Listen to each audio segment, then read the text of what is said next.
Welcome to episode 29 of the Conqueror's Corner podcast. Today is Friday, October the 8th. Yes, Friday. And I'm not Ryan Fox, here with my fire team, Jared. Hey, y'all, I've had an interesting week this week. I've actually did some in-game and another game, and traced it back to Destiny. So you'll maybe hear a short topic on that later on. And Chad Ocero. After my fall in the Shattered Realm, right before our Tuesday shenanigans, I went back in and decidedly am done with it for now. Now that I got all the tribes. All right. Remember, guys, if you're watching us on YouTube, that you can take us on the road via Spotify, iTunes, and other podcast services. Make sure you subscribe and unsubscribe and resubscribe and unsubscribe and then subscribe again at the end. Click the bell, turn on notifications. We have kind of an interesting TWAB this week. Some would say it gets a little contentious if you check the comment sections on Reddit and places. Make sure you follow us on Twitter at DestinyCCPod. Send us punchy friend requests so we can play together. Join the Discord server. And Jared, let's get weird. All right, man. As you said, it's an interesting TWAB, and to me, it's something that it's good coming to the game. But we'll go ahead and dive into it. So the Destiny content vault is coming back. It's coming around like Galactus, ready to consume another world. And this time, the Tangled Shore is in its sights. And along with that, the whole Forsaken campaign is going along with it. And so this December 7th, is going to be free to play. So if you don't know Forsaken or hasn't played the campaign yet, you can get in there and play it. And then it's going into the vault whenever Witch Queen drops. So in order to have something new, you got to take something away a little bit, because Bungie don't want to have a 200 gigabyte game taking up everybody's hard drives and take weeks and weeks to get a patch out. So we're not Call of Duty. We don't need to take up the entire hard drive. That is correct. Tender Shore is on the chopping block, and some people were concerned about if stuff from the Dreaming City is going to go away. Just anything related to the campaign is going away. So we still get the Shadow Throne, Last Wish. My guess is you still have the seasonal activity stuff. Well, not the active, but the Blind Well stuff will still be there if you want it to be. And also coming back in Witch Queen is 2 PvP maps that we had in D2. Old raid that was coming back from Destiny 1, and a PvP map from Destiny 1. So that's some good things coming back. Some other stuff that's going away that we just got done doing in Year 4. Pretty much all the seasonal activities except for Battlegrounds and Proving Grounds. Those are going into the Strike playlist and also to a Vanguard Operations list. So I think my understanding of that is going to be Strikes and the Battlegrounds combined in one playlist, instead of just saying a typical Strike playlist is now an Operations playlist. And also, Warden of Nothing is staying. When you think about that Strike, it's it's by itself. It's in the prison of elders. So it makes sense of how they were able to keep that. All right, guys. So initial thoughts as Bungie's taken away part of the game that you've paid for and been playing for a long time. There are two arguments to be made. One argument is that you buy the expansion and you own that content. I personally don't see it that way. I kind of look at it, buying the expansion is kind of my yearly subscription that I have to pay to play the game. With that, whatever they take away is kind of part of it. The only thing I've ever not been really thrilled about was the sunsetting, which they kind of quickly changed course on. I understand why that had to be done as well. I just think it could have been done a little better. However, Tangled Shore sucks. Let's just say it. There's two good things about the Tangled Shore. The first one is you can go to Spider and buy materials. Well, now it's going to be more convenient because you can do that with Master Rahul right in the tower, right where you spawn in. So no longer do you need to buy an upgrade module, and you don't have enough glimmer, so you have to fly to the Tangled Shore, drive your Sparrow to the Spider, buy glimmer, go back to the tower to do that. So it cuts a lot of that out, which is nice. And we are getting some maps back. So, we've all kind of put our toes in PvP a lot more this season.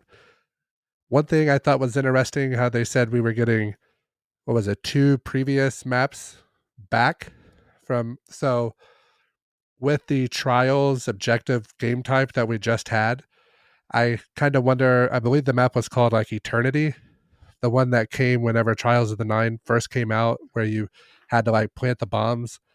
I have a sneaking feeling that's going to be one of the 2 maps that comes back, because it was made for an objective game type, and they're kind of wanting to start doing some objective things.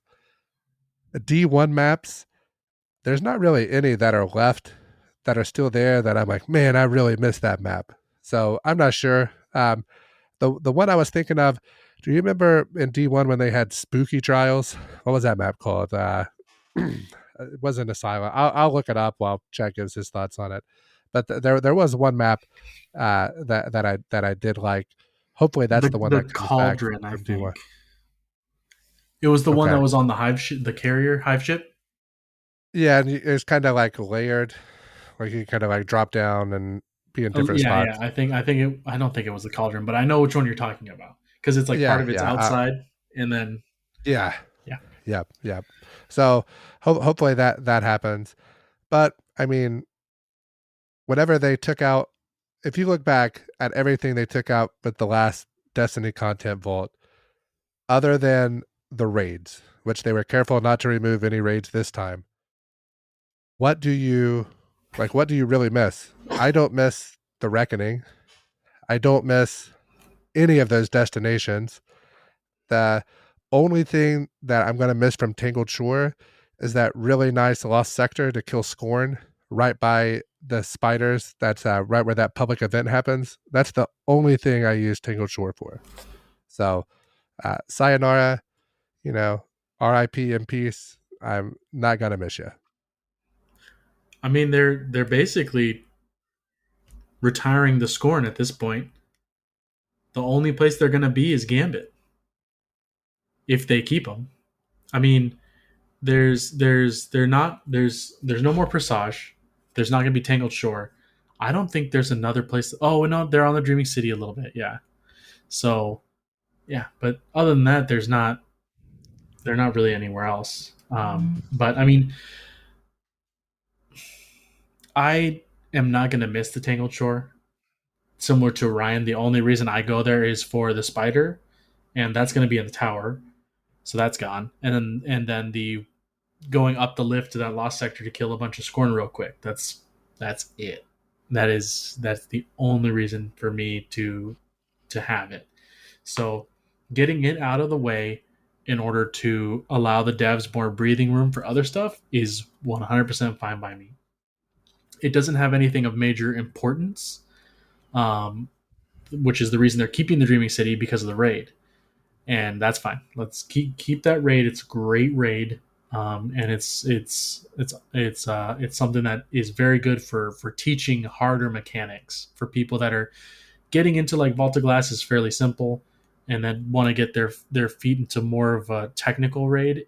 That one is like the pinnacle of that for me, to get people like on the list of raids to go in order. That's always at the end, because it's like, all right, guys, you got to be in your A game. This is going to be fun, and so I'm really glad that that's still there. So I still have plenty of time to run some guys through that haven't done it yet. Yeah, so a positive of all this, they're taking out Hollowed Layer. It's not going to be around, and thank God.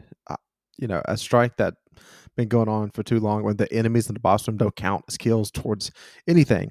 Like, thank you, Bungie, for taking that out of the game.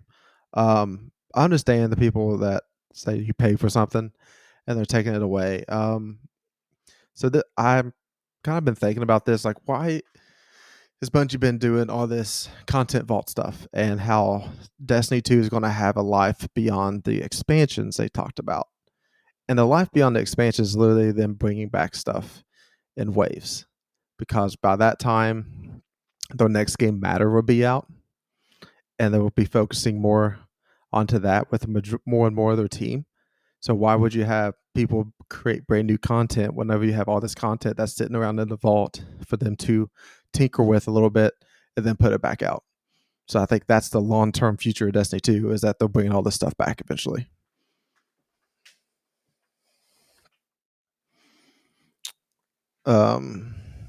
Okay, so we'll also be getting a Forsaken pack this fall, well, this in December, that you can purchase, and in that will include the Last Wish raid, Shadow Throne, and 3 exotic ciphers to get the Forsaken exotics.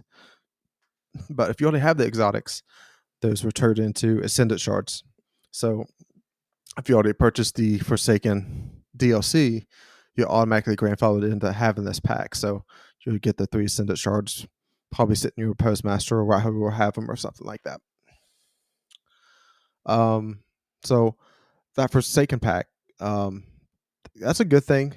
Still have people ability to go get the last wish and Shadow Throne. Maybe you could see maybe a little revamp of those in some way. Maybe they tweak them around, or maybe at some point if they're going to keep it in the game and pay content. So that'd be a nice way for them to change stuff up in the future. All right, Festival of the Lost is launching on Tuesday at Reset, and wow, October 12th, it's here. And I know Fox is itching to empty that silver he's got stockpiled over in his corner to get some ornaments. I definitely will be buying the Warlock day one. The other ones I'll have to take a look at. Is this the dinosaur? This the dinosaur? I don't even believe dinosaurs are real, so I'm not gonna waste my silver on dinosaur maps or dinosaur out costumes. Yeah. I did really enjoy the masks, like being able Yeah. to run around and like your face took like Master Rahul or Callus or somebody. I did enjoy that. And it was also really nice because they were low light level, so you could equip them and uh, use that to your advantage for some certain things if you were interested in. So I honestly, until we get like a revamp of these, I'm kind of burnt out on these Festival of the Lost and Dawning and um, all of those kind of holiday events. I mean, how many times can we do those? So um, I don't know. Obviously, I'll try it out and I'll do whatever I have to do to get the cool stuff from it. And I'm sure they'll tuck something away behind a triumph for completing all the triumphs for that'll be pretty cool. So we know how they are. We're on to you, Bungie. We're on to you. Well, they already stated that they're gonna vault Spider and the Tangled Shore, and last year we got that mirror from him that hasn't amounted to anything yet. The Taken Lens. Yep, and Mara's a big deal right now, so we'll see if anything happens there. I am hopeful but not optimistic. I'm very real with it, so I'm expecting nothing. But they have that chance to do that. Now they haven't stated anything besides showing like a ghost shell that's the Dia de los Muertos inspired, and it looks really sweet. So I'm hoping that they have some other kind of thing that has to deal with that kind of stuff. I know that they usually release emotes, a couple of shells, sparrows, ship. So I'm definitely looking forward to it, and I'm going to be rocking the dinos on all 3 of my characters. I'm going to have to spend some silver, and I'm not looking forward to that. But Wow. I wanna taunt Ryan and only have dinosaurs on when he's around. I'm surprised. I'm interested to see how they look in game, because the concepts of them hasn't blown me away. For the most part, I think Fox tells me this every time. You hate the Halloween event, and I was like, for the most part, yeah, I think I do. So I always say I save my bright dust for the dawning, But The objectively worst of the two events as far as silver purchases and things go. Hopefully we get some cool. I remember, was it Destiny 1? They did like a thriller emotes you could get and stuff like that around, and so hopefully we get something cool emote wise, because I haven't seen a real cool one in a minute. I'll be honest with you guys. Nothing. I've been sitting on, I don't know, a couple thousand silver, and just kind of nothing's jumping out to buy it on. So hopefully we get something good. But that the ghost shell, that I thought it was beautiful that they showed off in the TWAB. Oh yeah, it reminds me of the Disney classic Coco. Was not really a classic; it's just an amazing S tier Disney movie. Um, that taught me a little more about the Day of the Dead, and because It's I can't pronounce that Yeah, very well. we can't say it like Chad does. it is a classic. No, it's an excellent movie.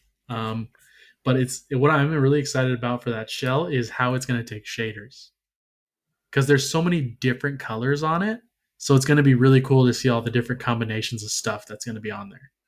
So I think I'm going to be like, I'm going to spend a solid 20 minutes just messing with shaders on that thing, just because. The Shader King. That's what we'll have to start calling you. No, that's So reserved. the next thing in the top is actually an interview with the curator of the Ghost Shell. So it's like cool little tidbits in there. He talks about his history in Destiny, back in Destiny 1, be playing on both Xbox and PlayStation and going back and forth doing raid carries. I found that very interesting, and I would say there's probably a very small amount of people that actually did that. So props to him for that. So the next thing that's going to happen is we're going to get an update on Tuesday whenever Festival of the Lost drops, and we're getting a couple of changes to the corrupted strike. So the knockback modifier of whenever you get booped in that strike is getting cut in half to 20%, and it was 40%. And then there used to be a champion that spawned, or the ogre encounter, where you flip back and forth between realms. Whenever the taken ogre got the 50% health, that resulted in a lot of gold runs for this strike. So they're just taking it out and makes this more straightforward encounter. So the champions are there when you spawn into the room, not whenever you're going through damage phases. And also, we're getting to change the GMs, and adept weapons will have an 100% drop rate when you get a platinum clear on a Grandmaster. This is a great change. I'd say a change that needed now that there is 2 different weapons that can drop every week. This is definitely a straight step in the right direction. I need like a soundboard, because that was warranted of my Kool-Aid Man, oh yeah button. Just oh yeah. Yep. I'll work on that for next week. I mean, I've had so many GM runs that I don't get anything, any weapons. I'll get like 2 exotics and a bunch of shards, and then no weapons at all, and it is aggravating. I mean, I have a lot of very good like 67, 68 rolls on exotics, but I don't get weapon rolls for whatever reason. The Bungie gods have forsaken me. But yeah, no, this we did the GM on Tuesday. Not a gun, not a single gun. I got 2 exotics and shards, and I was like, well, cool. I mean, I got 2 exotics, 2 guns. I got it. I The wasn't boatload asking fell for you, me. Ryan. I know. I just like to make sure you know. If we're being honest, I just really want to be sure that you know. So let's talk about this. Let's talk about this corrupted night, like the change to that on the Nightfall. Mm-hmm. This Nightfall gave us a lot of trouble back in the day. So the 2 main parts that gave us issues was the part where you kind of have the 3 long platforms, and you have to throw the ball at what's her name, Sarah Sadia. Sadia, yeah. So and then you have the asteroids kind of coming in between the platforms and stuff as well, and it gets a little hairy. But we kind of found out, sitting in the middle area all the way back at the steps gives you a lot of cover from both sides, and then with supers and wells and those kind of things, you can get through it. Now, you used to be able to like dupe those balls and stack them there, but they put a timer on those, right? Like 30 seconds or something is all they sit. So that's gonna kind of negate a whole lot of that. So we used to stack 25 or 30 of those things there and made that part pretty easy. But the most infuriating part of that strike was after you do that, the little gauntlet that you have to go through to get to the boss to finish the boss off, and then that circular area in there because her move where she pops you up in the air and then force pushes you back would literally throw you off the map. So you would have to know when it was coming and put yourself into a corner because they have like some like broke pillars that are kind of like uh, that come to a 90-degree angle. Things that you have to literally position. You have to position yourself between the pillar and the boss. So hopefully, taking that down from 40 to 20 stops a lot of the put it. You don't have to focus quite as much on position. I'm sure she still has the ability to knock you off, but hopefully it's not quite as ridiculous as it was. Because I remember us getting because whenever you get to because that strike is very long, and it would be what we'd be at like closing up on 45 minutes, and then she would poop all of us off the map, and then there you are. You've just wasted the last 44 minutes with nothing to show. So hopefully that makes it a little more bearable. Yeah, absolutely. I think this is a strike that they have focused on, with a couple with some patches, and I think it's always been the most difficult grandmaster, right? And until Proving Grounds came along, there was no debate on it. And I think they're making this grandmaster a little bit more approachable. I think it's still going to be the hardest one, even after these changes.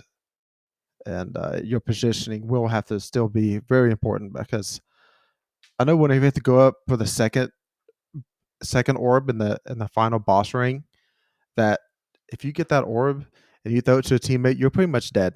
She's booping you off the top. If you got somehow, if somebody else didn't pull her aggro, you're dead at that point. So a very difficult strike.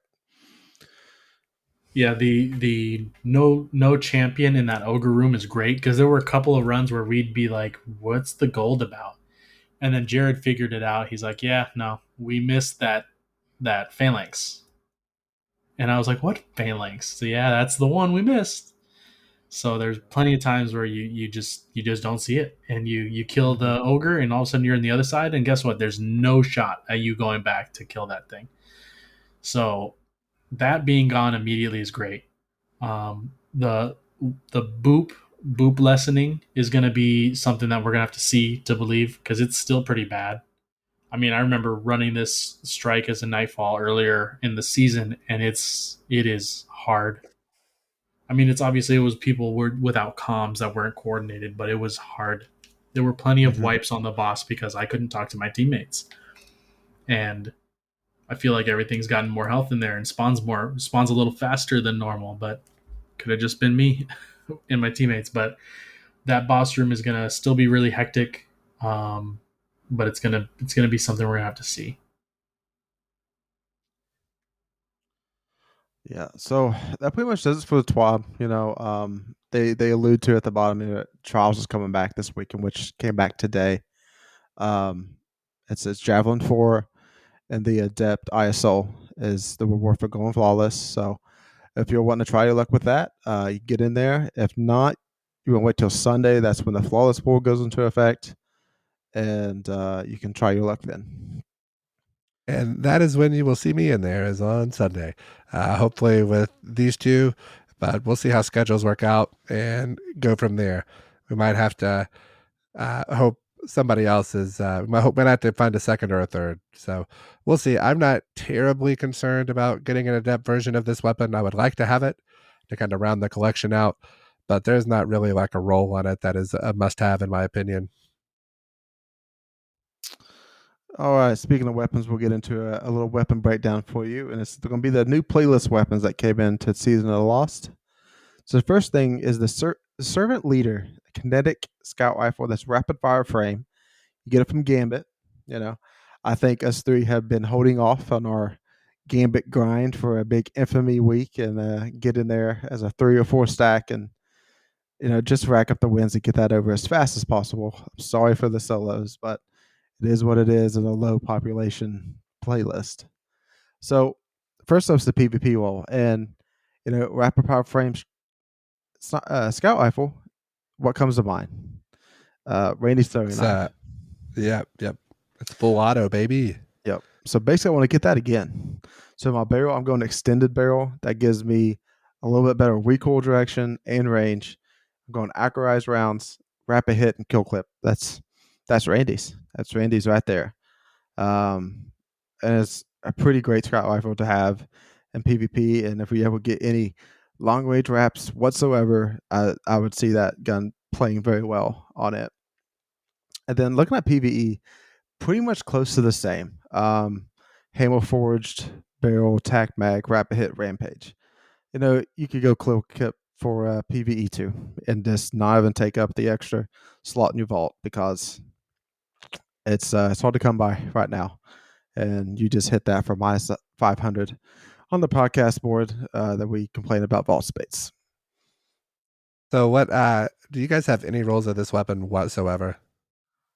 Yeah, I have a couple, not much. I think I have like a heating up one. I've only had two. And keep in mind I played like 9 rounds of like 9 Gambit games a week for several weeks because I was, because we're doing our leveling. And I got one, I think it was like rapid hit thresh, and the other was like shoot to loot and something else. So I really don't have anything that interesting. I have them in the vault. The base gun feels pretty good. I feel like every once in a while you'll get like a scout rifle bounty or something, and I was kind of just using it there. But I don't know. I'd like to get one. The odds of using it are pretty slim unless they drop champion mods back on scouts again. So I've gotten a couple of them, but nothing good at all. So, like Ryan said, I fired it a couple times and was like, "Yeah, I hope I get a good one." And then that was it. That was my whole experience. Yep. Yeah, I mean, scout rifles eventually will have champion mods again. Too bad they didn't make this gun stasis. Like I really think stasis that would have had that would have been a nice addition, and actually probably would have made even more people grind Gambit to try to get that instead of it being kinetic. You think it would have been too good, and that's why they didn't? I mean, how can you? It's still a scout rifle. I mean, no matter what you twist and turn it, I mean, not that many people use scout rifles. It is, but does it? Do they slow in PvP, like a stack slow in PvP? No, the only thing that you headstone is the only thing that happens in PvP. Okay, because I was thinking like if they slowed and it's rapid and you could hit them from a distance and keep everybody like with a little bit of a slow multiplier on them, it would maybe be too strong. But I was wrong. Imagine that, me being wrong about PvP stuff. A great perk idea. And instead of like Firefly, Dragonfly, it's Stasis Fly. And it creates a little burst of slow on a precision kill. that would be cool. Especially like you get those like the butt huggers that you play against sometimes, and you kill the one in front and it slows like everybody, like the cloud strike. I know we've all been hit with the cloud strike collateral damage before, so that would be interesting. So all right, guys, Bungie put another sidearm into the game, and you can guess how much I care about this. It's called Punching Out Solar Rapid Fire Frame from Vanguard Strikes. And I know very little about sidearms, but the thing I do know is you also have another solar rapid fire frame that comes from Iron Banner. How are you going to put another rapid fire frame sidearm into the game and make it the same damage type as the other one? I think it's kind of just dropping the ball. It doesn't make much sense. It doesn't make. It's almost like it was an oversight or something. Yeah. So I agree with you there. I actually just got a roll of this that was interesting, and I just threw it in the vault, and it was a small bore, a light mag, overflow wellspring with a range masterwork. Yeah. So nothing to like write home about, but pretty interesting. I really like Overflow. It's probably my favorite perk in the game. It's for PvE, obviously. Yeah. Yep. Wellspring, Wellspring can be cool in like non end game content because you can, like, if you're trying to do bounties and stuff, because it keeps your abilities kind of charged up. So I've been doing today. I was working on that seasonal activity, or the seasonal challenge where you need to get like solar melee kills. Yep. So I had to pull Monte Carlo out of the vault and level it up and use that. But Wellspring can be pretty helpful for that as well. So PvP, I imagine. I see we got a roll down here that is a moving target kill clip with like ricochet rounds or high caliber and hammer forged. I'd say that's probably decent, but let's be honest, they that the stasis sidearm, what's it called? Peace The one Bond. we just, what is it? Peace Bond. Yes, that gun's so good that you're not gonna. You can get such good crazy rolls on it. You're not gonna run this over it. So, Yep. uh, I agree. I guess it's just you can hold down the trigger and fire it. That's one thing. It's intrinsic full auto. I guess that's a plus, but the range on this is pretty bad. PVE again, like it's tough to use sidearms in PVE. I know they have unstoppable rounds, but at that point, I mean, why won't you just use travel chosen and get like awesome abilities and stuff like that? But again, hammer forged ricochet or a range perk in your second column, and then overflow frenzy. I mean, by the time you're done shooting it in overflow, frenzy's probably going to almost be procced at that point. So you get extra reload, extra damage. And our next weapon here, Sora's Verse, 600 RPM arc auto rifle that comes from Crucible. Chad, man, I mean, 600 RPM auto rifle is probably my favorite spot for the land. If I have to use an auto rifle, I like the mixture range, the big magazines and stuff. I think there's some good rolls out there for this one. Yeah, it's definitely one of the subtypes I definitely really like for auto rifles in particular. And I like to use them more in PvE. Obviously, I'm just not good with them in PvP. But PvP, we're looking at arrowhead, accurized, and tap the trigger multi kill clip. I mean, tap the trigger is just good all around for auto rifles, machine guns, stuff like that. And then multi kill clip, if you can get a couple of cleanups, so this thing can really tear into people really fast. It'll do some major damage from a good amount of range, so it'll help you out there. And PVE, we're looking at some hammer forged, tac mag, fourth times the charm, and frenzy or subsistence, rampage. One for all. There's a bunch of stuff you can do on this thing, but fourth times the charm is definitely one that I really like for auto rifles in particular. And then frenzy is a go-to for me because it's easy. You can just sit on this thing like a hose and just lay out things and just have a good time. So you guys know how every season there's that one weapon that you just keep getting over and over and over, and you have like eventually you'll have like 6 good rolls of that gun in your Yep. vault, and you're kind of trimming the vault down and you're trying to figure out what to pair. That is this weapon for me. So I just pulled my dim up. So just at a quick glance, I have Outlaw Rampage, fourth time's the charm Rampage, and then I have Encore One for All, and then a Tunnel Vision Harmony. Like there are a lot of good perks and a lot of combinations you can chase. The trouble is going to be, I think, I think the reason I have so many, it drops out of the Crucible playlist, right? Yeah. So between all the trials and everything, I think I've reset Crucible like 3 times already this season. So I've just had so many drops of it. So I don't know. I did do a little vault purge and cleared up 30 spots, and then immediately put 20 weapons out of the postmaster into those spots. So we're playing with 10 again. So we'll see how it goes. I need to lose all my money so I can really go through and delete some stuff. Yeah, we're gonna be in shambles, whatever the 30th anniversary comes around, we get how many new weapons in? At least 3. We got random bow Gallahorns. We have a sniper and a hand cannon. Man, it's gonna be bad. Eh, Random Man, roll, random oof. roll Gallahorn just doesn't sound. That's just not right. Yeah, I don't get weapon rolls like you guys, so I have a bunch of stuff that I can delete. Oh, I have a bunch of you'll get this one. sunset weapons that I still have just for memories Mm-hmm. that I could delete easily and clear up 50 spaces, and no issues. I You don't don't have need to any hold on to guns, that man. air intel anymore. No, he's. Yes, I do. I'm gonna make him delete that. I'm gonna make him delete that midnight coup that That's he's not possible. got on there. I'll delete the game before that happens.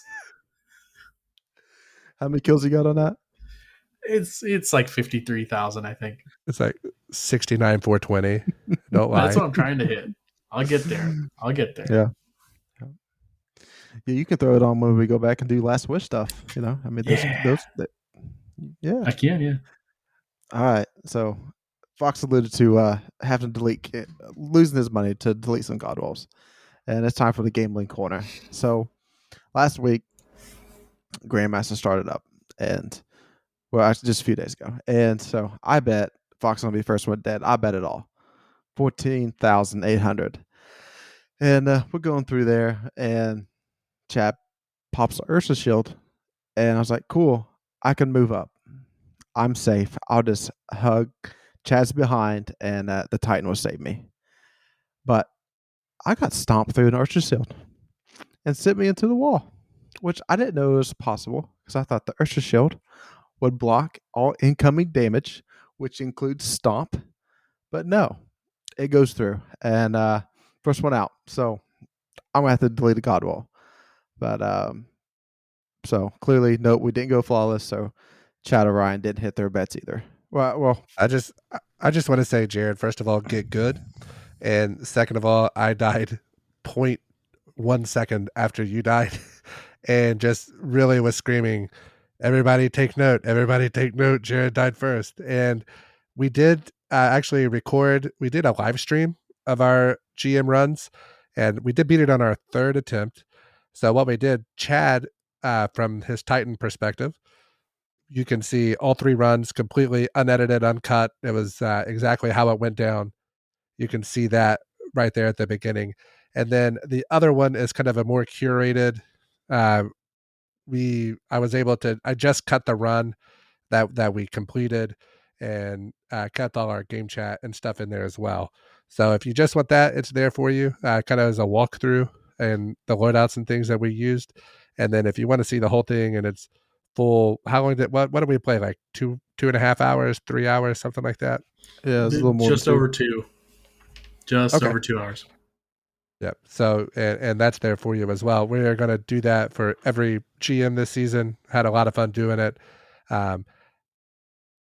Have some ideas for some ways to make it better. So, but it has been the video has been popping off. So it's exciting to see. So we see that people like that. So we're going to keep that up. So, um, should we talk about the GM now, or do we want to do the whole gambling corner? Let's go ahead and get my rating of my role, because before we talk about next week's Grandmaster, I need to have Glamour in order to spend. Okay. Okay. So go ahead. So All Jared's right. bankrupt. Yep. And I'm putting up my Pray This Revenge. So I finally got this drop like just a few weeks ago, and I've been looking for this for a long time. It is an mag extending perk, which is Tac Mag, and then Rewind Rounds and High Impact Reserves, which is the highest DPS legendary sniper that you can get right now. And I'm gonna kiss that one goodbye. So I assume it's the rewind rounds that kind of makes the difference in putting it over the top. yeah, and the High Impact Reserves. Rewinding, and you're staying in that high impact reserves range Yep. because you have the extended mag perk. So it's keeping you kind of hanging out there for the pump damage. So that is a very good weapon. It's a weapon I've been chasing. I haven't been like killing myself to get it. I've kind of been stacking the spoils and deciding on what I want to pull out of it, because we were running this multiple times a week, so some people could uh, get their exotic, the Vex Mythoclast out of there. So I'll probably start chasing this roll now. So hopefully I get one since you've lost yours. So I hope we all get one. That way for the raid race, we'll be able to actually pump out damage. Because I have a feeling we're going to go back to some sniper damage phases as opposed to this double slug foolishness that we have going on now. Yeah, I'm So, feeling like there's going to be some range. So I'm agreeing with Ryan there. I have not gotten this roll either, but as you know, I don't get weapon rolls very well. So so the way we had kind of thought to do this was it's somewhere between like 1,000 glimmer and 10,000 glimmer, right? So, and some considerations were, how rare is the weapon? Is it still obtainable? So this one is still obtainable. Um, it is kind of easy to farm because once you have the spoils, you can pull it out of the chest for, I guess since we've done the challenge, you could theoretically pull the adept version or the time loss version out, and you would have like extra, kind of give you a little bit of help there with that as well. So um, I'm thinking if 10,000 is the max, I would say we're probably like 6 or 7. What are you thinking, Chad? I was thinking 6 and adept would be 7 because the Okay. adept is just a little bit better. It's not that much harder to get. It costs just a little bit more spoils, but you have to clear a master. Not saying you have to do the whole thing, but you do have to beat a master Atheon in order to get it. So I was thinking that the time loss would be more, but 665 is where I was sitting for the regular one. Okay, Jared, maybe we should ask you after the fact. So, so what do you say? We'll say 65, Chad? Yeah, 65. Okay, so we'll give you 6,500 glimmer. Jared, what was your expectation whenever you put that up? Y'all pretty much nailed it. I think the ceiling of that could have been talked into maybe 7,500, but I'm very happy with getting out of there with 6,500. So I think the floor was 5,000. Anything less than that, I would have been upset and would have Yeah, held a grudge. But yeah. I'm okay with this. So we also should have mentioned, I think I know I was scared because I know at some point I'm going to be offering something up. So, we didn't really want to we wanted to put our foot on his throat, but not too bad because, that we're going to be switching spots in this at some point, I'm sure. So we should probably have given you a chance to try to counter. We'll figure something out next time. Well, I One of us. threw out the point that it was the highest DPS legendary Right. sniper. So you had that. You did make a good case for it because I probably wouldn't. I mean, I knew it was the highest legendary DPS just because of, that kind of keep track of those things. Mhm. Because before you could do pretty good with um, the old Mars sniper put out some The pretty good. Ikilos one. Yeah, the Icolos sniper. So I knew that. So, but yeah, I think that's fair. I think that's really fair. So we will put that into your glimmer. So that puts us now. So Jared's at 6,500. I'm at 12,800, and Chad is at 24,900. Like a coward. So, sorry, Chad. We did talk to Mr. Vegas actually yesterday, and what we came up with was most deaths on our first Lake of Shadows completion. So if we don't complete it till the third time, which if we do, that's embarrassing if it takes us that long. So it's the one that actually has the completion. We did this with the thought process that it'll be easier to follow whenever we put the YouTube video up of it. You'll kind of be able to follow along as opposed to having to watch different videos. And if it is a tie, so say like um, two people have one death and the other person has 0 deaths, the person that has the less amount of kills will be the person that loses. So Does that make sense? Do you guys understand? I can't really figure out how to word that to make the most amount of sense. So the odds with that was plus 150, and you cannot bet twice or bet on yourself, or plus 10,000 for no deaths. All right. So I led off last week. I'm not leading off again. So you two take it away. Go ahead, Chad. Well, I'm not the gambler here, Ryan. Um, shoot. Well, going off of my previous knowledge of our runs, I'd be very sad if we didn't beat it on the first try. Overload and Unstoppable is very easy this season, so we shouldn't have that much of an issue. So I'm gonna put. Let's see here, most deaths. Uh, 4,900 on Ryan, and then another Okay. 5 on Flawless. Nope. You can only bet You once. can't. Oh, that's right. Okay, well, 4,900 on Yeah. Ryan's fine with me. You know what? That's- 9,900 on Ryan. Okay, thank you. Okay. I started to say you're double our glimmer and you're only betting 5. Thank you. I think that's a very fair bet. So you Whatever think, I say is I mean, fair, Ryan. Don't you get twisted over there. so you said 9,900 is your bet on me. Yes. So that'll pay out. Let me see what that pays out. Jared, you said you're going last this week. Well, I'll go ahead and go. Because I have to delete a God roll, I am not going overboard here. I'm just going to go 1,500 on no deaths. I want to try my best to keep everybody alive, and I think we'll be able to pull it off on this Lake of Shadows. I am. Let's see. Let me see what my glimmer is. So last week I wanted to bet Jared. However, I thought it was kind of a sucker's bet because I didn't think that we would go flawless, but I just kind of wanted to see how it would go. Typically, I would say Jared for this one because he's like the more aggressive of us. But since he died last week, I don't think he's gonna let himself die this week. Uh, so Chad, I'm gonna bet Chad because I can't bet myself. Because I would just totally throw it if I could bet myself.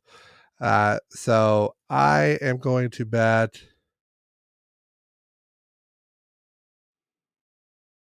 Let me bet. What would that be? 7,800 on Chad, and that'll take me to 5. Okay.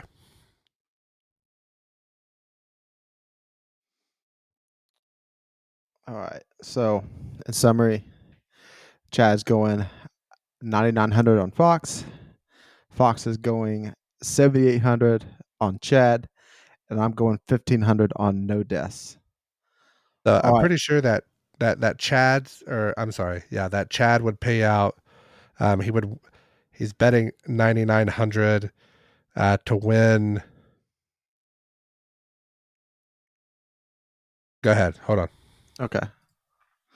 So he's just some math. So Lake of Shadows, it's one of the fastest strikes ever. You can become melt the boss. There's nothing but overloads and unstoppables along the way.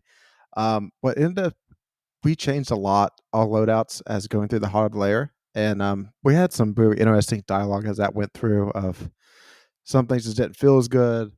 We tried a couple things for ad clear, and I just ended up going back to Izanagi's Burden and Fox Pit on Divinity, and that was a run that got us through. And I really think that's probably what we'll end up doing for Lake of Shadows is Divinity, 2 Izanagi's, and maybe some swords to melt the boss. So All I right. think All right. yeah. Let me bounce back here because I got something I want to add to what you just said. So Chad is betting 9,900 to win 14,850 for a total payout of 24,750. If one of you want to put this on our sheet here, that way we have it. And I bet 12,000, or I'm sorry, I bet 7,800 to win 11,700 for a total payout of 19,500. And Jared bet, what'd you bet, Jared? 15. Jared stands to make, so that'd be what, 15,000? Yeah. Yeah. So I don't know. I mean, some could say that I could just die right off the rip and really sabotage Jared. I mean, And I know. That's understand. I'm betting small. no, we're on You the know. we're on the honor system here. I wouldn't do that.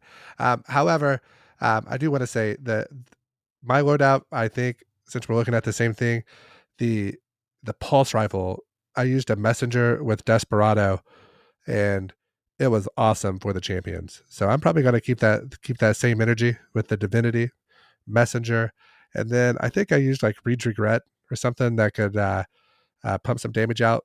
Probably a sword, I would say this week, because we're going to be sword melting the boss. So and then I'll probably be on well as opposed to stasis turrets. That way we can well and bubble and just completely melt the boss at the end.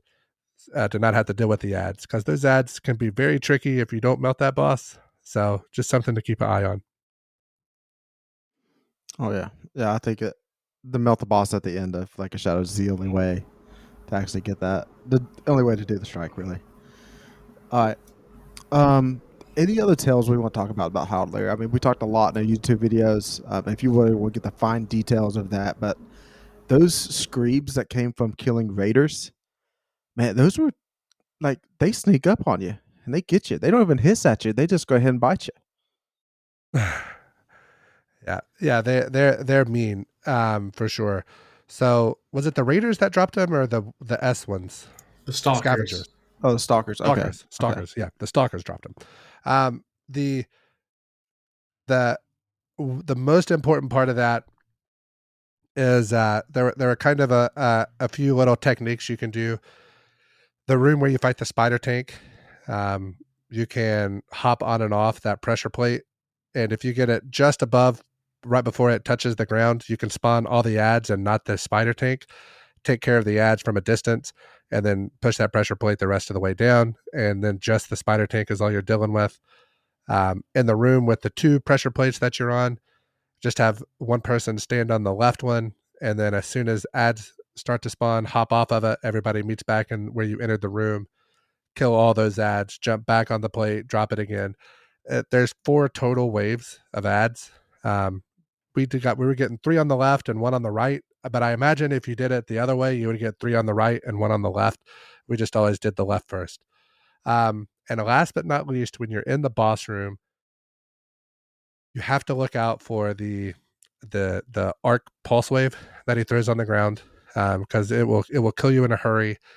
And the trick is to do DPS until he spawns a wave of ads on the left, and then completely stop DPS, kill the wave of ads, do more DPS till he spawns the ads on the right, kill those ads, DPS until he starts doing his trigger where he's like pulls you up in the air and sucks you toward him. Whenever you're getting like teleported to that, you kind of have like a 2 or 3 second window where your screen kind of gets hazy. Start walking backwards, and that messes the momentum up on that. So it gives you more time to break your bond to him. But just remember, damage just enough to spawn the waves of ads, kill the ads, and then do more damage till you spawn the next wave of ads. Everything's kind of take it slow. It's not too bad. You can just get overrun if you do too much DPS. You can get overrun by the ads because they're coming from both sides. Yeah. So some things come to mind. I was reflecting on our time in there and knowing that the vaulting Forsaken and like they just created these mini screeps. They haven't been in the game until now, right?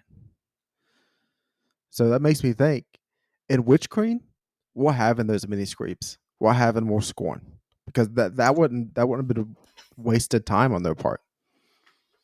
They there was a point in the trailer where somebody noticed some scorn in the throne world. So from what I said earlier, I forgot about this point. So there are going to be scorn in the throne world in certain points. I think they're going to be part of maybe a public event in the area. They're probably going to be, because they are tied to the darkness. Um, So they are a darkness enemy, and they are a darkness enemy in a way that they are a mutated version of something that it makes it pure darkness, because there's no more ego anymore in them. They are just a puppet of the darkness. Um, so it makes sense, especially since there's also a pyramid in there.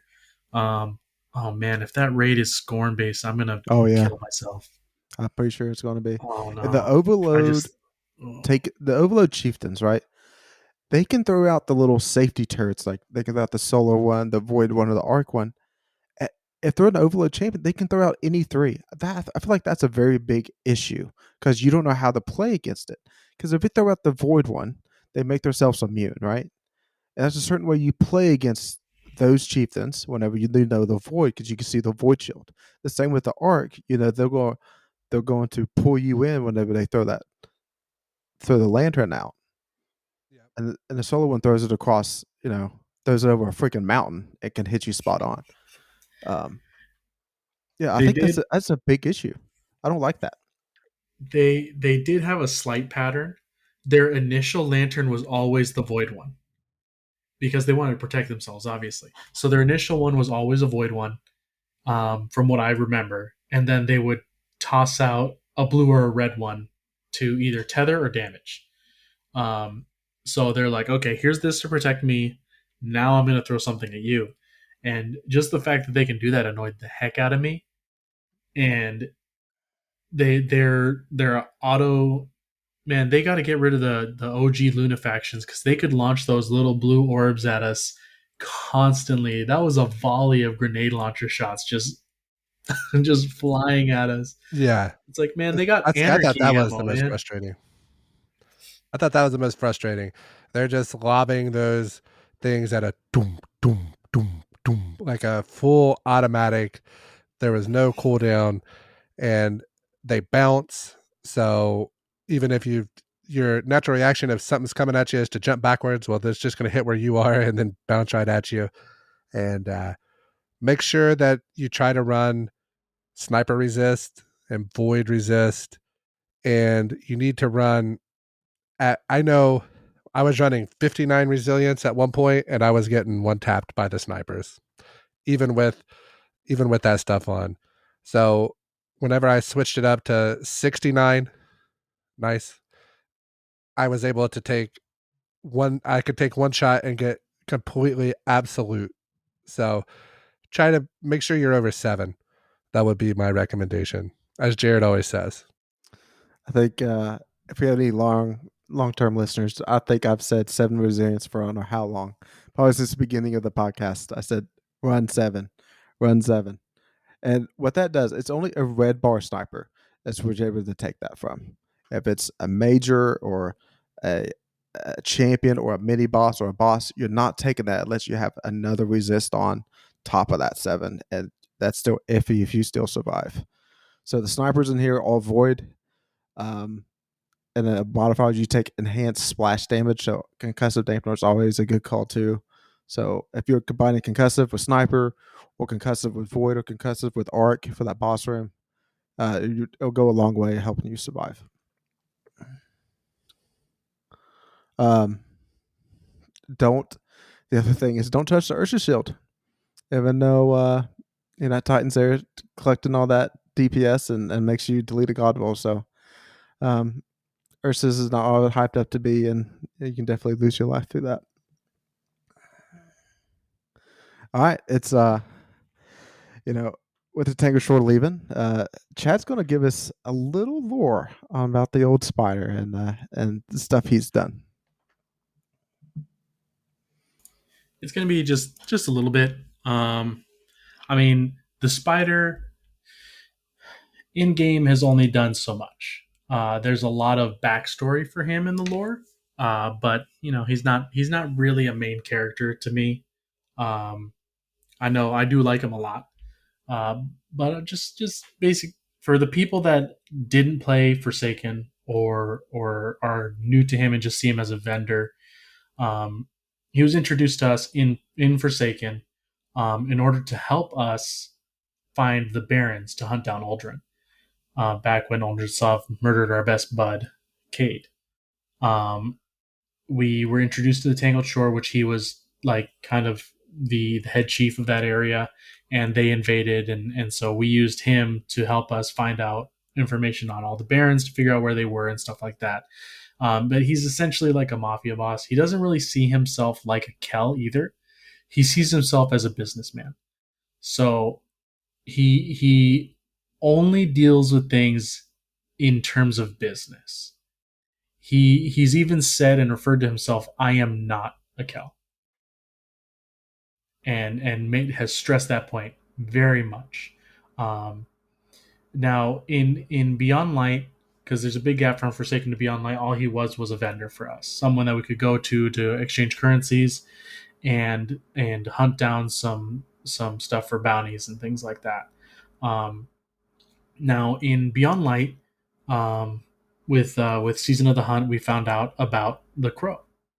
And we found out a little bit about how the spider found him and and essentially caged him by adding a explosive device to Glint that would basically make him mortal again, and then he could kill him outright then and there.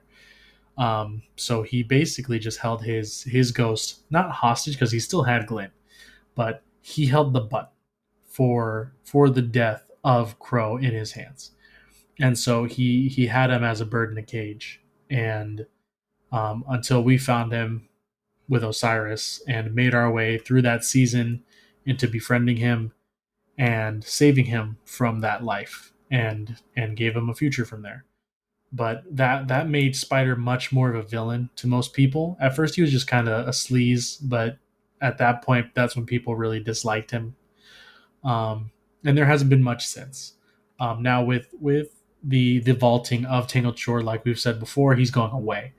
And the I did want to share the one piece of lore because I did a couple of readings just to refresh. But the one like good snippet of lore that I have was from the Scatterhorn armor. It's probably my favorite one. I forgot all about it until I started reading it and remembered. But it's funny because all three of the armors are the same head to toe, and the lore is typically different from Titan to Warlock to Hunter. But for this particular set, it tells the same story from your helmet to your gloves. Everything is exactly the same on all three classes. So it starts on the head. Um, First, anything else? And he's talking to one of his people, obviously, and they say, "Yes, Spider.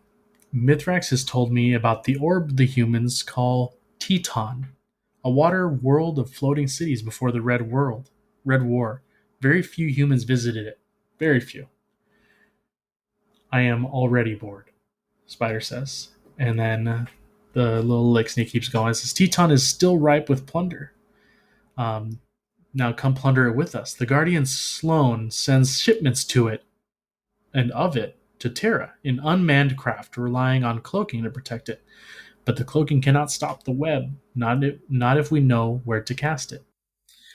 Spider thinks and says, "How interesting. Very good, Ara. It's time for you to go fishing." "Fishing?" And Spider just sighs and says, "Catch me those boats." "Yes, Spider, I shall." So he sends off a little, not really servant, but another one of his little employees to catch these unmanned vessels leaving from Titan with provisions that are going to Earth to the last city, from Sloan to Zavala, obviously. Now this happens. A little bit of time happens, and Spider is leaning forward in his throne, surveying the crates that were captured in the web, and says, "What have you caught for me?" And the hall, it turns out, is almost entirely composed of Golden Age astronomy equipment, deep space scanners, detailed maps of arcologies, comets, space stations within the system, even a few outside. Ara has only heard a few of these places, and he grew up devouring the tales of his ancestors' journey after the whirlwind. This hall is priceless. Spider is uninterested. "I suppose I can find a buyer for this," he says, with a dismissive wave of his hand. "The Awoken have no use for these trinkets, of course, but perhaps someone in the Earth City will bite." "Disappointing, Ara, disappointing. I hope very much that the ship's log will be more edifying. You brought it to me, of course?" "Yes," the Spider, head bowed in disappointment. Ara hands Spider a datapad. Spider's scrolling through with 3 of his eyes closed, searching with just the one open. And then he reaches the bottom, and all of a sudden he lightens up a little bit. He says, "It says here that your Sloan believes an unknown party is stealing from Green Dove Arcology." And then Ara says, "I am stealing from the Pacific Arcology." And Spider just ignores him and says, "Ara, let Brivy take over the web. You will discover for me the identity of this enterprising thief." "Yes, the Spider." And so Ara goes and finds the thief, captures him, and brings him to Spider, or at least the person he believes is the thief. He says, "Come now, my potential new friend. Let's have a chat. I see from your robes that you are from the Noble Order of the Dead Orbit. You were returning from Green Dove Arcology when you accepted my invitation. Your 4 arms captured me. And I have here your ship's manifest. How careless of you, little thief. That was encrypted. And now it's not." Spider considers Ghislaine, his 4 eyes closed one after the other and opening again. He sits up. "How rude of me. This is no way to begin a friendship. Not only will I speed you on your way to Titan, my friend, but I will give you an armillary, recovered from New Pacific Arcology." Recovered. In the corner where Petra used to stand, Ara sulks. Spider grins. "In exchange, perhaps you will give me something from your previous shipment? Nothing of value, just a symbolic gesture of our new relationship? Perhaps number 89 on the manifest?" "My manifest only went up to 71, says Ghislaine. "Now, that's useless little lie. It's true, search my ship if you haven't already. You must have scraped a different dead orbit datapad manifest off your network." "Ah," Spider says in displeasure, even though he's fairly certain the Earthling wouldn't recognize the gesture. So this, he pauses to read from the datapad, pretending like he's forgotten what it says. "Oil likeness of 8 moons over a village is already with your dead orbit associates on Earth. Unless they're even unluckier than me. I see." Spider gestures to Ara. "See our new friend out. Make sure she and her ship leave here unharmed." Spider's operative within dead orbit is a man named Howe, who sounds truly terrified to receive a direct call from his covert employer. Spider buries his real desire within a long list of weapons and ammunition, but Howe still manages to single it out. "Did you say number 89 on Manifest Dove 15? I do not believe I stuttered. But it's so old. Pre-Golden Age, we think. Lynn's best guess is that it was part of a moving art exhibit. You tell me nothing I do not already know. But why do you want it?" Spider have let the man live up until now. Pity, really. "All you need to know is how much I will pay you to bring it to me." "All right," Howe says dubiously. "Give me 100 hours. You have 40. Spider ends the call and begins processing of wiping it from the records. Howe's body grows cold by the time Spider can tear his eyes away from the painting. Beautiful, truly beautiful, and archived without a traveler or any of its nonsense. He waves to Ara with a lower arm while holding the painting with his other 3. "Clear the room." Ara bows and exits, dragging Howe's body with him. The door slams closed. Spider pushes himself to his feet, turns to face his throne. He sings Mo Li Wa, an ancient song of Earth. As he finishes the first verse, his throne dematerializes to reveal a stone stairway leading down. Spider descends. The chamber below is cool and dry. Shelves line the walls. This display case contains crowns made of gold and silver, antler bone and velvet. The next is filled with red clay pottery adorned with monsters and heroes. Spider passes a case filled with beautifully illuminated books and scrolls. He reaches a wall nearly covered with paintings. In the gap between a painting of a bovine skull over a double waterfall and a portrait of a human with a coy smile, he places his prize, the Starry Night. So he ends up being a collector of ancient and, like he said before, pre-traveler art. And the fact that he had the Mona Lisa and he placed the Starry Night right next to it just cracks me up. And it's one of those things like, I hope we can get in there and rate it because I want the Starry Night for me. But he has the original, man. Like, it's wild. That's cool, man. Speaking of Van Gogh stuff, I'm actually going to a Van Gogh exhibit later this month. To Okay, so question for you, Chad, about the spider and what's going to happen to him at the end of the season is that Mara's kind of upset with the treatment of her brother as she's Yes. been away. And one person you can point to that has really mistreated him, beyond us or Ikora, is a spider. So, Don't you talk about Ikora like that? um, do you think Mara's going to bring the wrath down on Spider before he's able to make it out of the Tangled Shore? I mean, I know her wrath. Petra already knows the spider well, but I do know that Mara understands the anger that Guardians had for Crow, even though it wasn't Crow, it was for Aldrin, and the way he was treated. And she even stated she knows how he was treated by the Guardians, but also understands their pain. Um, but the spider knowingly used him and trapped him and threatened him with mortality and true death. And I don't think she's going to stand for it.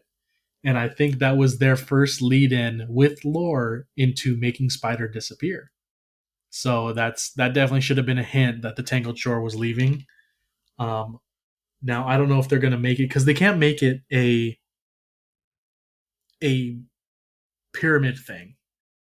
They just have to make it where he leaves and now there's nothing interesting left, and so we just leave it alone. Um, or she reclaims it. Some says she reclaims it, and the Awoken take it over, and then again there's nothing interesting for us left there.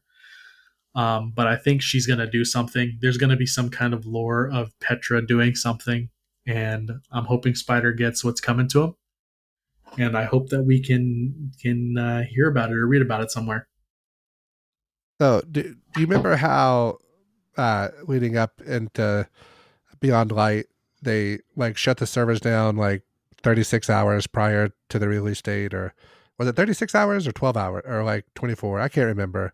It seems to me like they did it Sunday evening. You could log on and see the end event, and then Tuesday at reset was kind of how they did it. So, assuming that they do the same thing, because everything seemed to launch pretty smooth.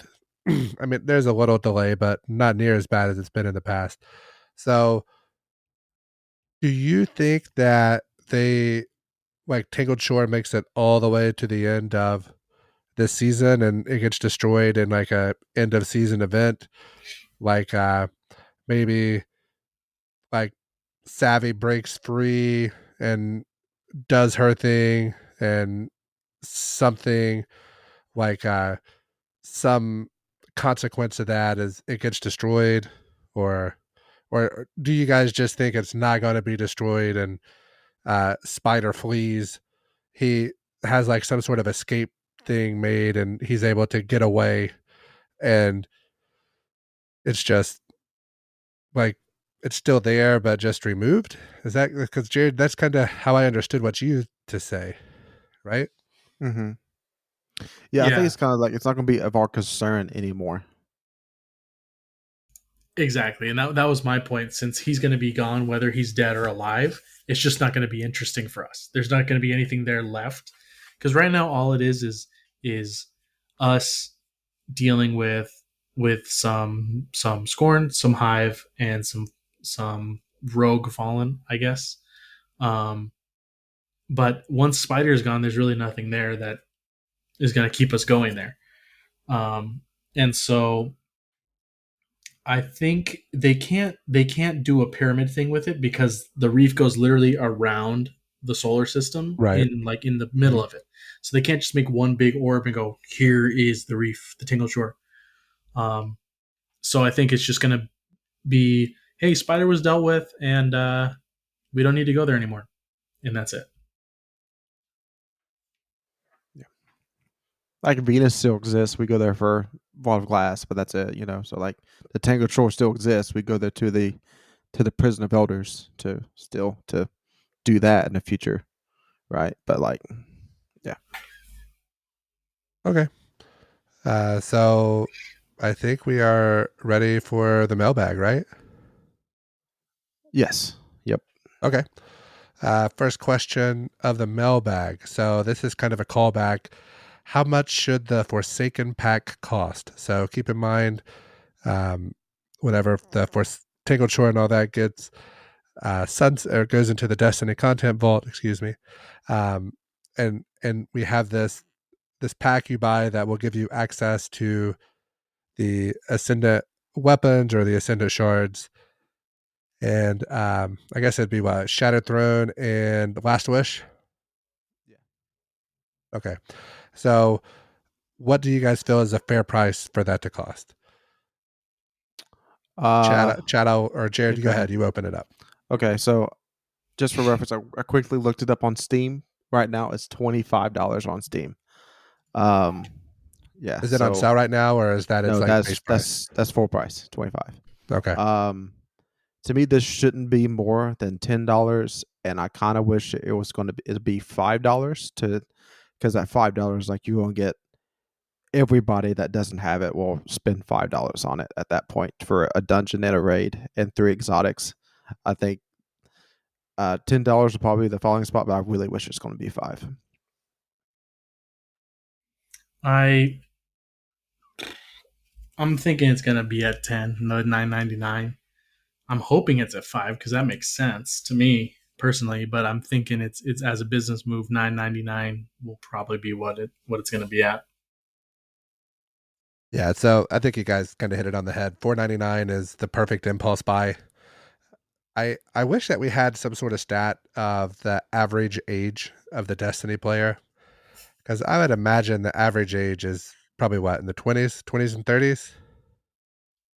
This doesn't seem to be like a kid game. The kids are not like my nephews and people that are like in their teens and stuff. They don't play this game. They do not give a crap about this game. So based upon that, and we know they have this data, right? Like we know exactly, because now everybody has to have a Bungie profile to have their Bungie name, and you have to have your birth date on there.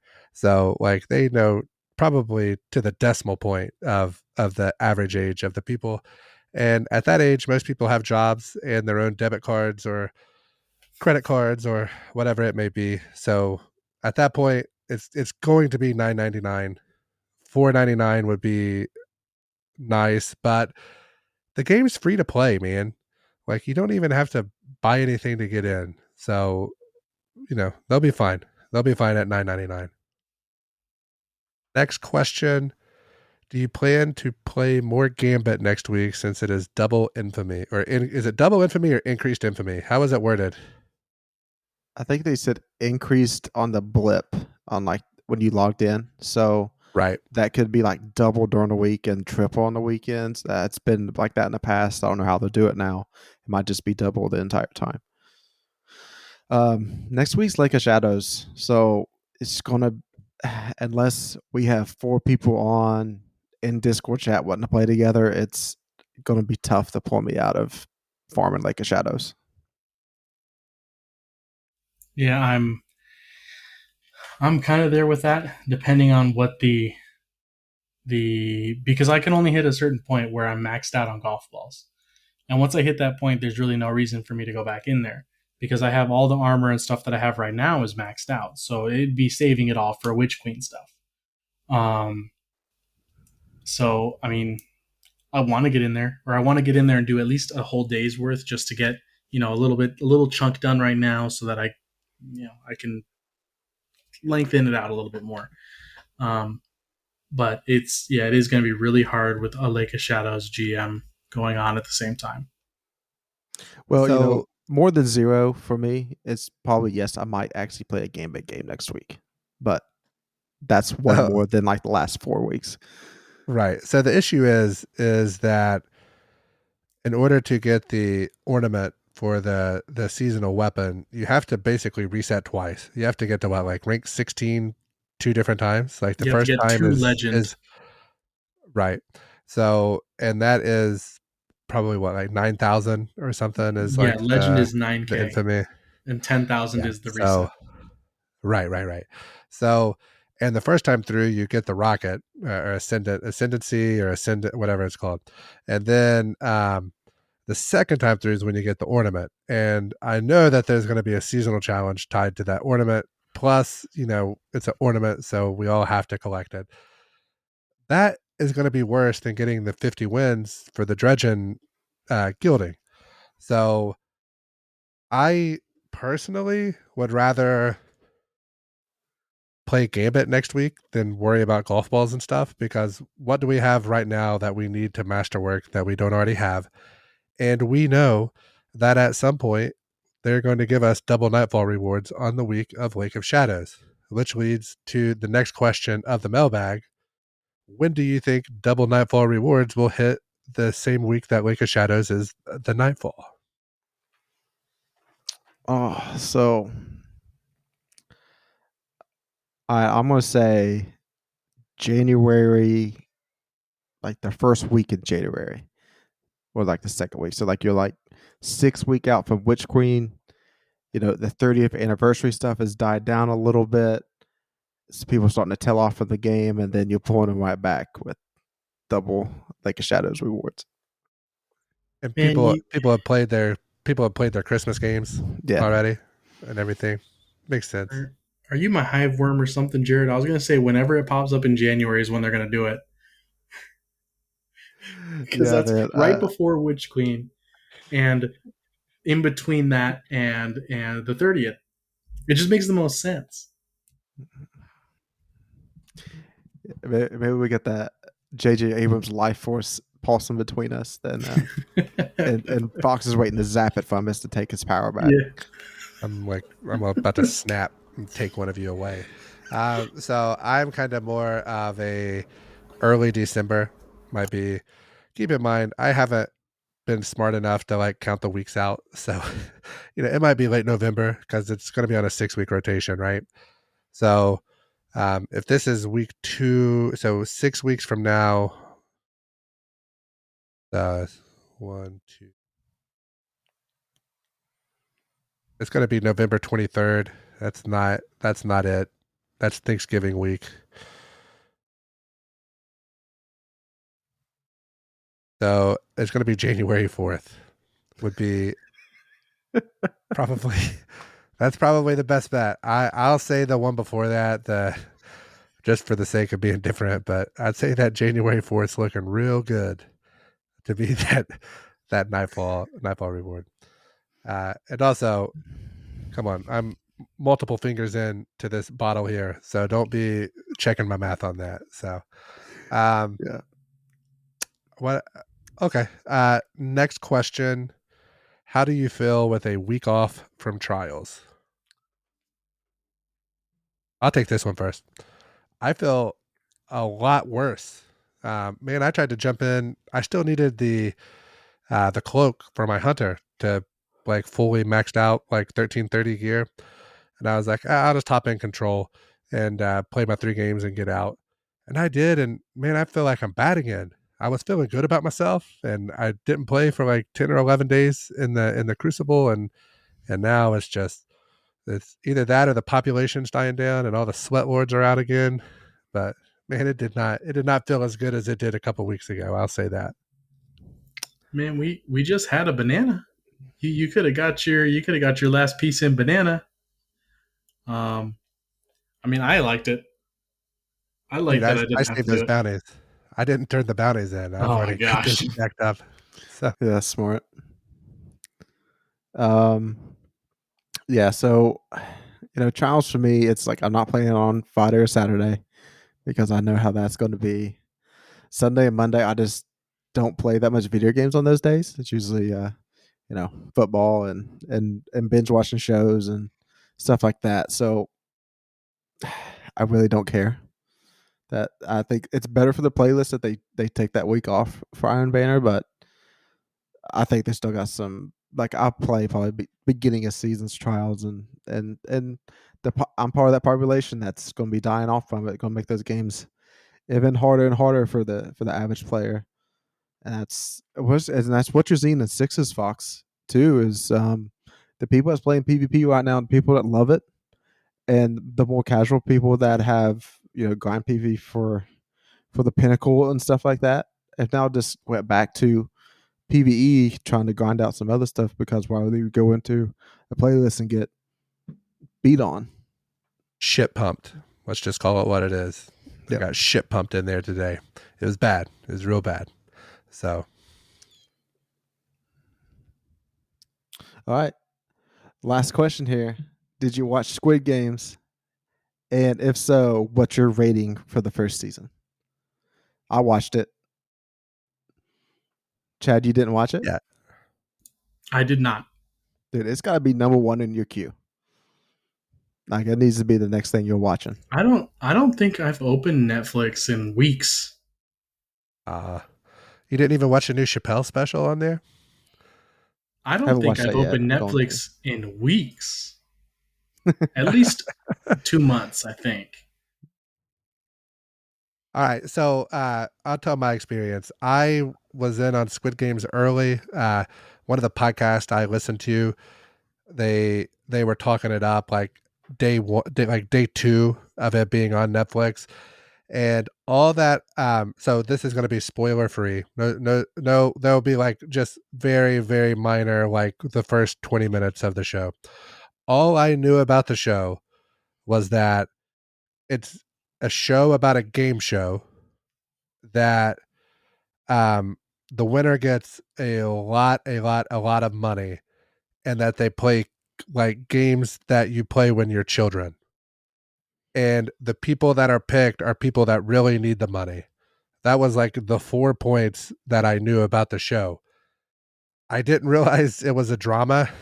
I like in my head it was like an actual game show, like Family Feud or something. I figured out very quickly that it was not like a real show, but it was like a stage show, and the events of this game are like the center point of what's going on. Um, so my wife and I, we watch a lot of shows together. This one, I'm very surprised that she liked, because some of the elements of it are things that she typically doesn't like. But I would say that in the past, I don't know. I can think of a couple shows I've watched that have been better, but it's definitely worth a watch. It's not like a top 5 all timer. It's no This is Breaking like Bad. huh? It's no Breaking Bad. No, it's not Breaking Bad. It's not Big Little Lies season 1. It's not True Detective. It's not Game of Thrones. It's not The Wire. It's not The Sopranos. But it is a good 3 to 4 night binge watch, and you're going to be entertained the whole time. So I recommend it. I would give it 2 thumbs up. Okay. I like the Day Portnoy pizza scale. Whenever I rate everything, so I give it an 8.1. At that point, it's like, hey, you really need to see this to be a part of conversations, because so many other people have watched it and liked it, that you should also be a part of the conversation. That like it's so popular now, like across the world, that you just want to be involved in the conversations that people have and the references that people will throw up, like the Twitch leak that happened this last week, where the people got ranked of their income from Twitch, so they Yeah, went by that their was interesting. numbers. That's like in reference to Squid Games, like their number whatever. So I mean, just to be a part of the conversation and stuff that goes on, you should watch it, and I think you'd definitely be entertained. So going on the one bite everybody knows the rules scale, Yeah. I'm going to score it probably like a 8.1 is a really good score, but I'll say like a 7.9, 7.9 to 8.2, depending on when you ask me. It would probably be the best way to look at it there. So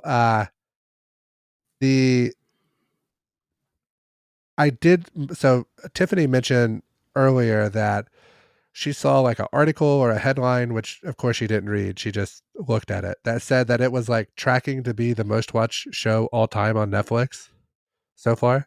Mm-hmm. Yeah. Did you see that, Jared? Is that right, or is that some sort of like weird metric that they is use? that is something that's what they are projecting to happen. Yeah. And the thing is that it's on so many other countries' Netflix. It's not just like American Netflix show. Yeah. This is a Korean show, and it is dubbed, not Yes. super well. Some of like the inflection of the At first, I was watching it and I was like, "Why is my soundbar like behind the lips?" I was like, "What is going?" And I was like, "Oh, okay." I feel Well, like I'm watching some goofy anime show or something. well, well, Yeah. well, Chad. Maybe we're dipping his toe in the water to get him to watch some anime at some point. Um, I'm a closed captions person, so I mean, I throw the closed captions on even with Me English too. on, just so I definitely know what they're saying. I started that during Game of Thrones when there's so much like big music and like the talking and stuff like that. So I'm a big closed captions person, and for me that was a must have when watching it. All right, I think that takes us to the end of the mailbag. Um, we do have one new segment that I would like to introduce, and I know we had kind of briefly mentioned it, but Jared has forsooketh us and I started playing New World. And I went to give him, so growing up, there was this magazine. I'm pretty sure it was like EGM magazine. It was one of the video game magazines, but the premise of this was that every issue that you got, the very last page was the guy that was paid to play Final Fantasy 11. It was like an MMO that had just came out, and it was called like My Life in Vanadil, which that's the name of like the world of Final Fantasy 11. I'm sure I'm not pronouncing that right. Sorry, not sorry. And he would write like one whole column, and it would fill up the whole back page. And I always thought it was funny because you could tell that they didn't want any of that trash in their magazine because they were like a console magazine, but the game was so big. So I wanted to give Jared 60 seconds every week at the very end of the podcast after the mailbag to discuss his time in New World. So you get 60 seconds and only 60 seconds. And whenever you'll hear a noise, you'll know when to stop. So let me pull up. We'll pull up a stopwatch here on the phone here. And 3, 2, 1, start. All right, so we got into a company. It was a company can only have 100 people, and we was like, man, it'd be really cool if we was able to join a Discord or something like that. And like me and like a few other people as from our Destiny clan are also involved in the company. And all of a sudden, my wife says, "Hey, their Discord link is on the company page," and the thing, and it's been there since the game came out. And we're like, "Oh, we just don't pay attention." So we're finally in the Discord, so stuff may be happening. And we finally did a 5-man dungeon, and us people just FPS dummies, just like, hey, just go shoot everything and DPS everything. And we got to the final boss, and we kept dying. And my wife's like, "Are you not doing the mechanic?" We're like, "What's the mechanic?" And she goes, "You got to pull the little guys away from the big boss in order to damage the boss." We're like, "Oh, this is like blowing our minds," because the only thing we know is like pick up a red buff, shoot something, then go stand somewhere else and do boss DPS. Like that's our life in Destiny. And so now, All right, and that is the end of Jared talking about New World. So my name is not Ryan Fox, and we're here to talk about Destiny. And you can be sure to follow us on Twitter at DestinyCCPod. Watch us on YouTube if you're listening to us on the road via Spotify and other iTunes. I'm going to let these other clowns sign off here.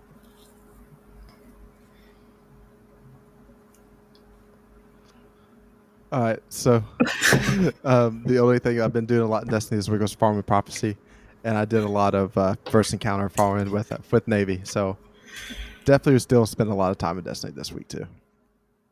I'm still laughing over here, but it's get some time with the spider, take some selfies with him while he's still around, and spit on him a little bit too. Let him know you know what's up. That's it. Go Cats. Love you guys.